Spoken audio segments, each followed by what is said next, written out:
very difficult to win a presidential election. What will happen in this election, I can tell you exactly what's going to happen. The Wall Street Journal editorial page and people on the right are going to say, but this election didn't count.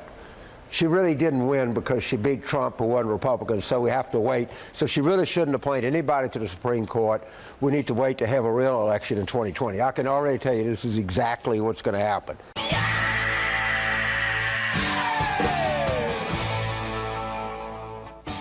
James, it's good to see you. Give me some grizzled political wisdom. Do you believe a single poll out there? Yes, I think there is a better chance that Donald Trump does not run for re-election than he's reelected. There's no chance he's going to be reelected. Well, as of tonight, I mean, as a Democrat, our party was the first to nominate and elect a Roman Catholic, the first to nominate and elect an African American, and we're going to be the first to nominate, and I'm pretty sure going to be the first to elect a woman as president of the United States. You said it, Pally. That's why I brought in the big guns. Say how-do to the raging Cajun, Mr. James Carville. Ah! Oh, jeez. Did somebody open the Ark of the Covenant? Now, see, Peter, what you got to do is you got to declare war. War, you see, war. Your only chance of surviving this scandal is to claim that Lois gave your boy the pornography. And he's right. Pin it on the old ball and chain. I can't do that. Lois is mad enough at me without... Oh, God, I'm sorry. I can't look at you. I mean, I can handle ugly, but this is like circus ugly. Lois! Ah! Oh, crap. People call me with 15 different private polls a day, statewide polls, congressional polls, you name it. It all confirms everything that we're seeing now. And you can see the fear in the voice of these Republican politicians. I mean, there's zero chances to be reelected. Zero chances to be reelected. On the other side, I honestly believe this. I think there's some chance that Trump is not going to be the nominee. I think this thing is going at a lot faster speed than we can imagine. And the pressure on him is just going to be enormous here in the coming weeks. The Wall Street Journal editorial page is the go-to place for right-wing economic conservatism.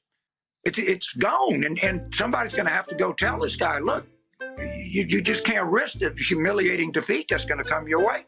Then there's this BuzzFeed story, and then, we know the Washington Post is working these stories. I just really think, and I look, from this is what we call in law school a declaration against interest. I would like for him to be the nominee. I don't know what I don't know what's going to happen in Cleveland if he's not.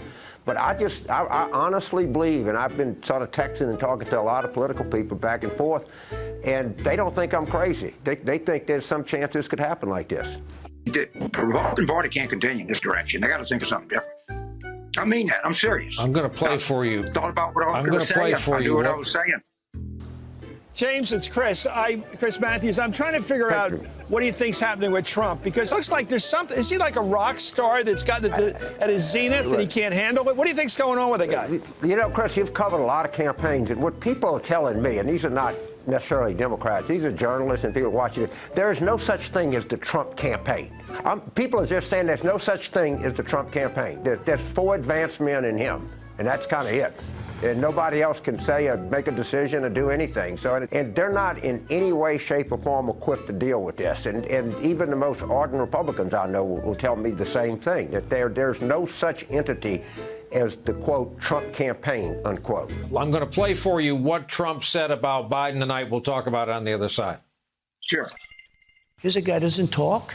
Nobody hears him. Whenever he does talk, he can't put 2 sentences together. I don't want to be nice or unnice, okay?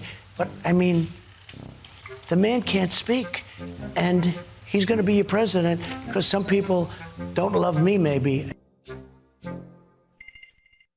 Look, Democrats by nature are nervous. They're so traumatized by 2016. They have to get over it, all right? And I get this all the time. Oh, James, please don't say that, because if people think we're going to win, they're not going to come out and vote. That's idiotic. We're going to win. What do you want me to do? Come on television, talk to Brian Williams, and lie to people? That is just what is going on in this country now. I'm sorry. That's just the truth. Deal with it, Democrats. You're going to win. All right. Let me ask you for your advice. Why is she's way ahead. She's going to win. Let me ask you. Deal with it, Democrats. You're going to win. All right. Do you think that the Trump campaign is causing damage, real damage, to this country? I think it's going to be a magnificent win for the United States. I think Secretary Clinton is going to win decisively. And to the extent that we had this stain of Trumpism that I think on this country, I think it'll be eradicated. And I think he and his friends will go start a TV channel and appear to a dwindling number of people. Okay, so let's start with the big story. Biden has a 14-point lead over Donald Trump, and not just the usual suspects. Obviously winning big with young people, minorities, women. Look, he's beaten. He's feeble. He's frail. He's a failure. He's fat. He's going to think of the next F word that you want, something else.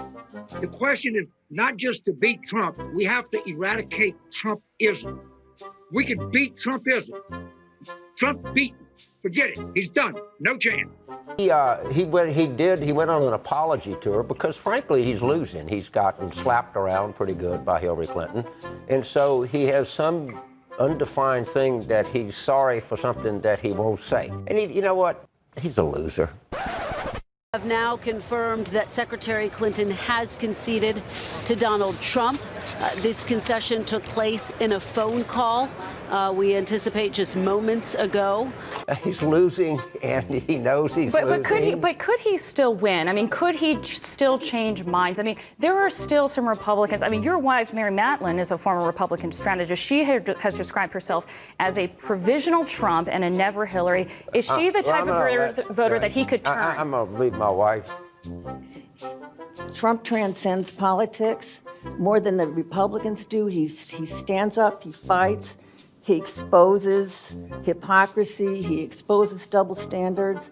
Got a 20% chance of winning, 25%, 15%? I think he has a 100% chance of winning. And as you know, I'm... 100% chance? You think he's definitely going to win? He's going to win. You're positive Trump's going to win? The race is closing despite Mrs. Clinton's dumping hundreds of millions of dollars. The guy, in his mind, he's impotent. His supporters, they're frustrated. He's getting outflanked, outmaneuvered by Hillary Clinton. I mean, in other words, he's like, in his mind, he's losing to a girl.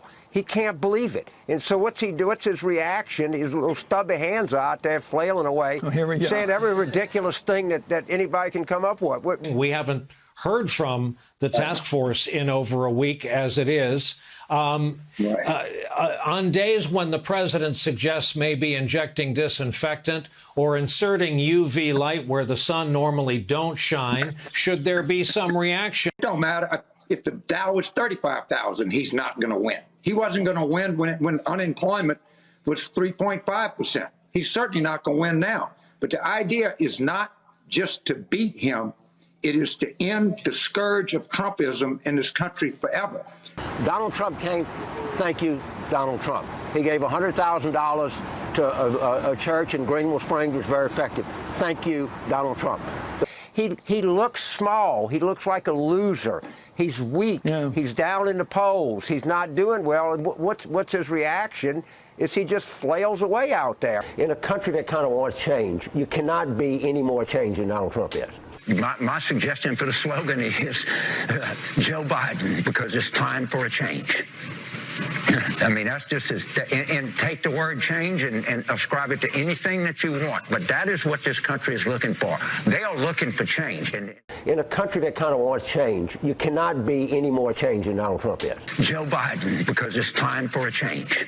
I mean, if you say I want change in this country, and you look at Trump, you go, well, I got one thing you got to say. He's different. He's really different. Joe Biden, because it's time for a change. I mean, that's just and take the word change and ascribe it to anything that you want. But that is what this country is looking for. They are looking for change. Yeah, no, that was actually one of the most honest statements I've ever seen on cable news. Ascribe it to whatever you want. It doesn't really matter. All that matters is sloganism, right? People like change. Now, Joe Biden is now relatively famous for telling his donors, his wealthy donors, don't worry, nothing will fundamentally change. But Carville, being the political consultant that he is, comes in and goes, it doesn't matter. You just lie to people. You tell them that Joe Biden is for change because people desperately want change. Remember how we killed change in the primary? Wasn't that funny? So we went with the no change guy, but we'll just say he was the change guy. You don't actually need the change guy, you just need to lie about it.